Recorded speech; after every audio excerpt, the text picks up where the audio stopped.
ازيكم يا حبايبي؟ عاملين ايه؟ يا رب دايما تكونوا بخير واحسن حال. وحشني من الفيديو اللي فات. موعدنا النهارده كده مع فيديو جديد، وهيكون فيديو مشتريات الاسبوع ان شاء الله. باذن الله هنشتري مع بعض اول مشتريات اول اسبوع في شهر 9. يا رب كده يعديه على خير الشهر، وما نتزنقش في اخر شهر زي كل شهر، ما نتزنقش في اخره يعني.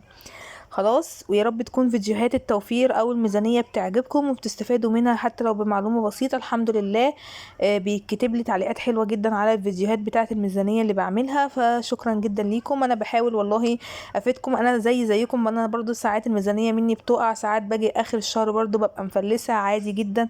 فيعني كلنا بيبقى يعني كلنا زي بعض، عشان بس ايه مفيش واحدة تحس بالفشل وتحس انها ايه ده، لا انا حاسة ان الناس كلها بتنجح في بيتها الا انا. لا طبعا، كلنا بيمر علينا الاوقات اللي زي دي.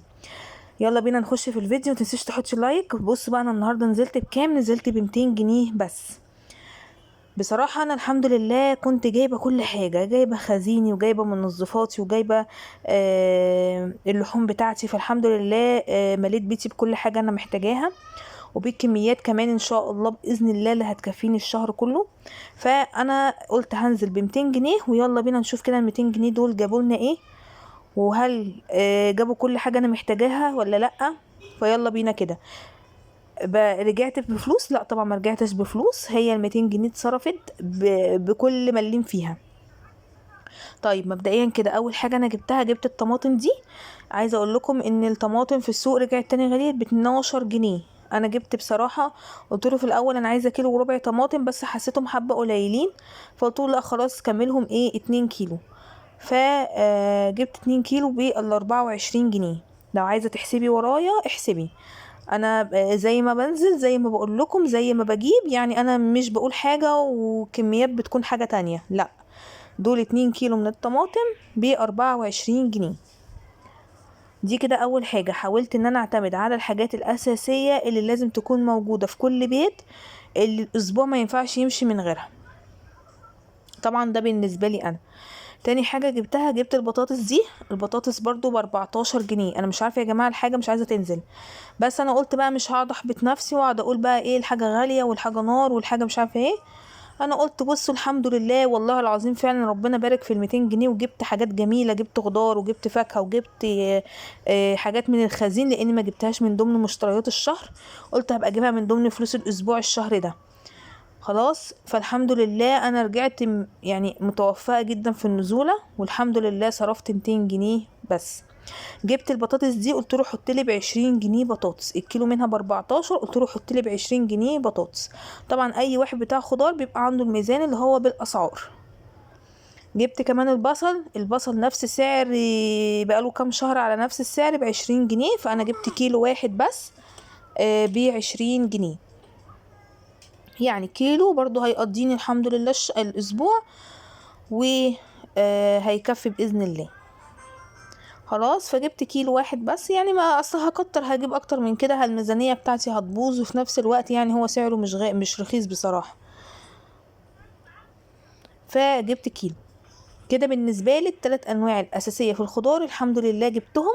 2 كيلو طماطم، يعتبر كده قولوا كيلو ونص بطاطس، كيلو بصل. الحاجة اللي بعد كده اللي جبت الفلفل الرومي ده والفلفل الحار. الكيلو منه ب16. انا جبت ربع كيلو بكام؟ ربع كيلو ب4. انا جبت ربع كيلو ب4. هم حبة يعني يعتبر مش كتار، بس هحاول امشي نفسي بيها. الحاجة اللي بعد كده اللي جبت الخيار ده. الكيلو منه ب16، جبت نص ب8 جنيه. برضو انا بيكفيني في حدود نص كيلو كده في الاسبوع. يعني يا دوب انا بحاول اجيب على قد بالظبط، على قد الاسبوع، لاني كل اسبوع انا بنزل اجيب حاجتي من السوق.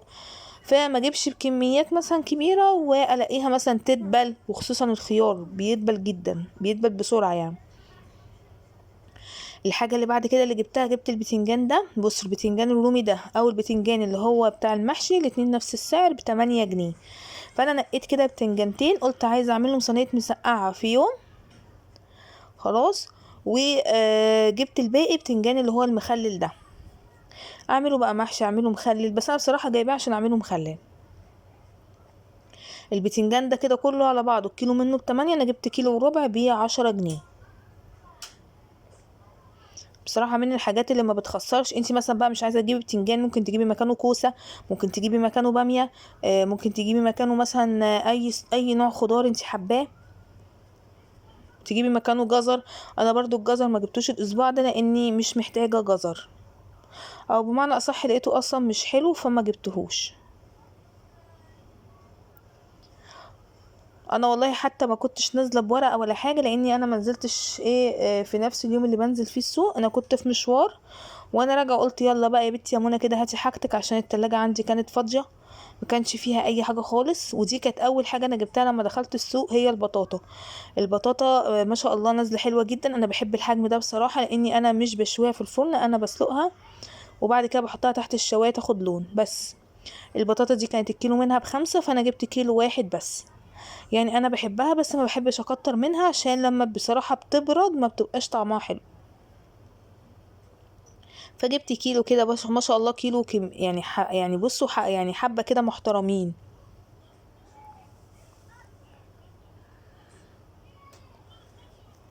طبعا انا بقى كنت عارفة التلاجة عندي ايه اللي ناقصها وايه اللي مش عندي وهكذا، وجبته الحمد لله.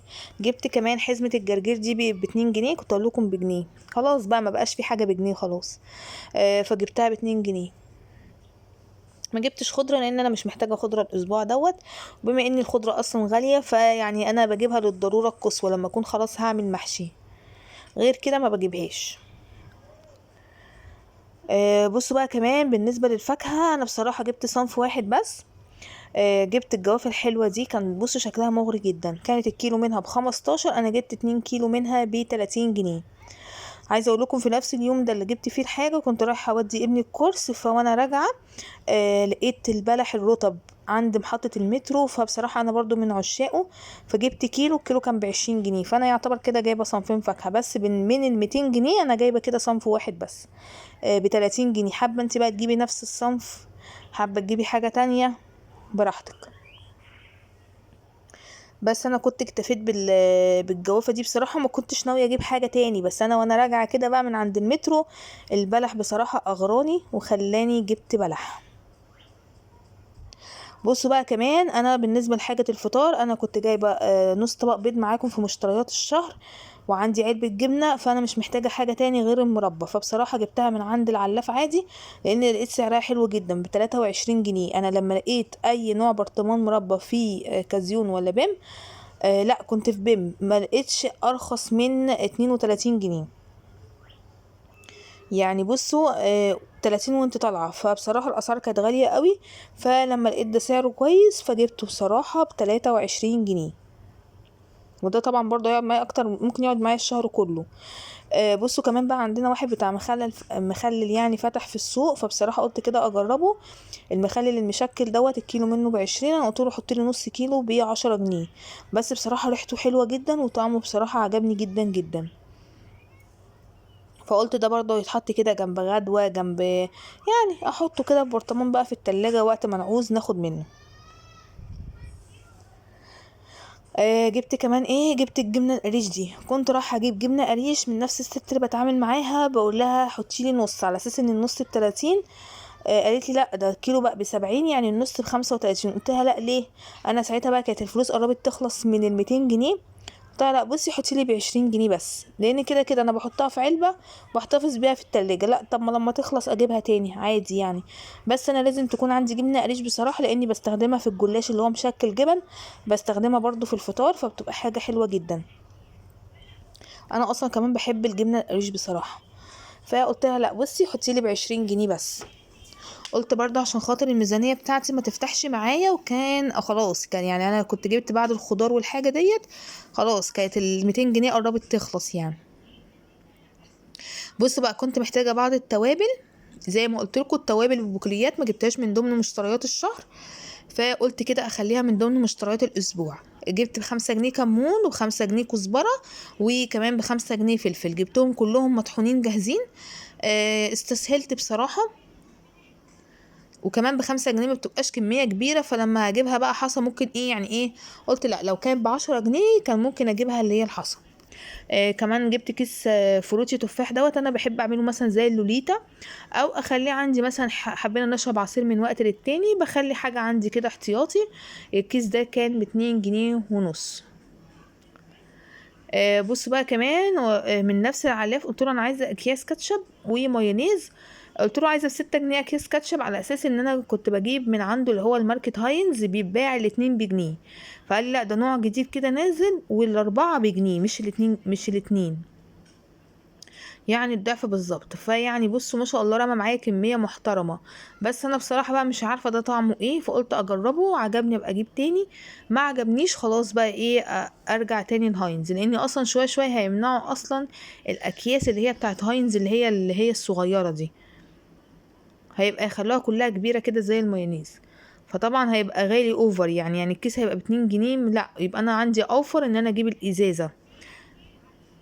فانا جبت كده ب6 جنيه اكياس كاتشب، وجبت كمان كيسين مايونيز، الواحد ب2 جنيه، يعني دول ب4 جنيه، يعني الكاتشب مايونيز جبت كده ب10 جنيه.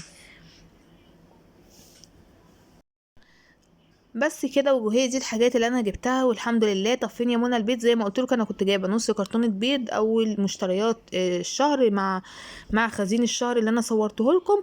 فبصراحه ما جبتش بيض. دي الحاجات اللي انا جبتها بال200 جنيه بالظبط مقفوله. يا رب يكون بقى الفيديو عجبكم، او 200 وايه ونص جنيه حاجه زي كده. يا رب يكون الفيديو عجبكم، ما تنسوش اللايك. اشوفكم على خير فيديو جديد، ومع السلامه.